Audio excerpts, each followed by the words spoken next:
Hey guys, Sebbies is back. I do hope you all are well. So, can we first talk about people losing locks? I mean, I've been watching so many videos, and I'm wondering if it's just me, but so many videos where people are just casually saying, "Oh yeah, I lost a couple of locks, haha, hee hee, kiki."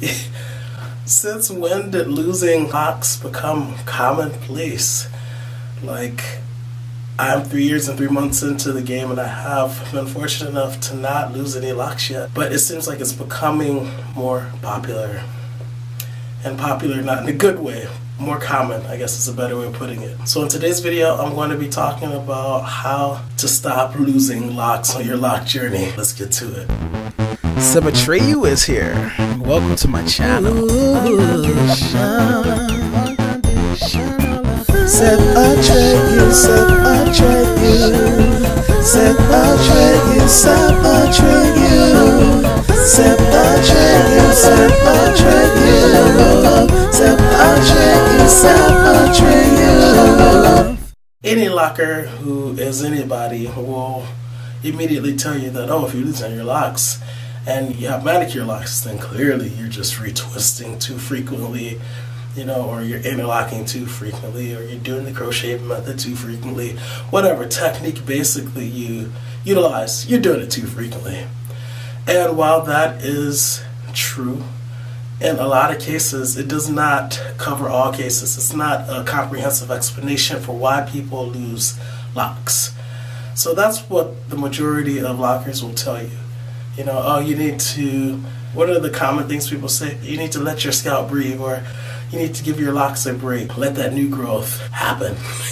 And like I said, while there's truth to that, it's not a comprehensive explanation for why people lose locks. I can tell you from first-hand experience, not the losing your locks part, but just from seeing my locks then, that also you can lose locks if you don't do whatever technique you're going to do frequently enough, if your new growth happens to grow away from your locks. So, yes, if you are someone who is retwisting like every 5 hours and you're having the audacity to do that tightly, then yeah, you will probably start to damage those follicles. You might develop traction alopecia. You're going to notice fewer strands of hair in the area. And of course, without any new growth, then no lock. So eventually it will thin out and thin out and thin out into the point where the lock will break off. The other scenario that I described earlier is if your hair grows away from your locks. Then in that case, if you're not retwisting or interlocking or doing a crochet method, but you're just letting your hair grow and grow and grow, which is normally fine, the thing is that hair is growing away from your locks.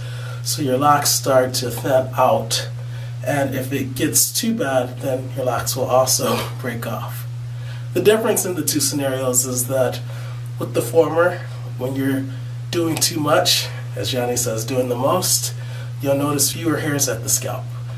In the latter, in the second scenario, you'll notice that where your lock broke off, you still have a lot of hair, a lot of new growth coming out of your scalp. So that's one way that you can tell whether or not your hair grows away from your locks or not, if you happen to lose a lock. Now, as I said, I've seen a lot of people, newbies too, like new lockers, talking about how they lost locks. There's no excuse for new lockers to be losing locks. You haven't even been in the game long enough to have time to do enough damage to your locks to be losing them. So yeah, let me talk about some things that you can do.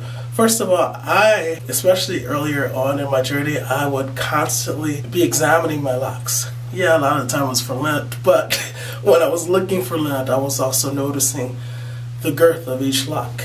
So that's something that you want to do. You want to look at your locks. You want to see, hey, is it getting thinner as it gets closer to the roots, to the scalp? If so, then something needs to be done. And obviously what you choose to do will depend on why it's thinning. Is it thinning because you're retwisting too frequently? Or is it thinning because you haven't gathered that new growth and put it back into the lock? Okay, so I would say to examine your locks, to look at them, see how they're doing. Look at the length of the lock and compare different parts of the lock. That will help you tremendously.